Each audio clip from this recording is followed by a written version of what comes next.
अकोला शहरातील मुख्य भाजी बाजारात पहाटे भीषण आग लागली होती। या आगीत 4 दुकाने पूर्णपणे जळून खाक झाली आहेत।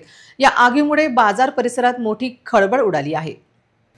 अकोल्याच्या भाजी बाजारात भीषण आग लागली होती। तब्बल 4 दुकाने जळून खाक झाली आहेत।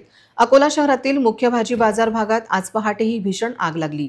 4 किराणा दुकाने आगीच्या आटोक्यात आली असून जळून खाक झाली आहेत। लाखो रुपयांचे नुकसान झाल्याचा अंदाज आहे। आग इतकी भयंकर होती की अग्निशमन दलाच्या 8 ते 10 गाड्या घटनास्थळी दाखल झाल्या होत्या। तब्बल 2 तासाच्या प्रयत्नानंतर आग नियंत्रणात आणण्यात आली। दुकानातील मोठ्या प्रमाणात माल, तेल आणि इतर ज्वलनशील पदार्थ असल्याने आग झपाट्याने पसरली। घटनेची माहिती मिळताच अग्निशमन दलाच्या 2 गाड्या तातडीने घटनास्थळी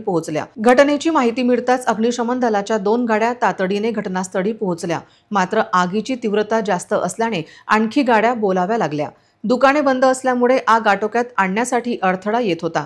त्यामुळे स्थानिक नागरिकांच्या मदतीने शटर तोडण्यात आले आणि त्यानंतर आग आटोक्यात आणण्याचा प्रयत्न करण्यात आला। सुदैवाने कोणतीही जीवितहानी झाली नाही। अग्निशमन अधिकारी मनीष कथले यांनी दिलेल्या माहितीनुसार आग लागल्याचे प्राथमिक कारण शॉर्ट सर्किट असल्याचे मानले जात आहे।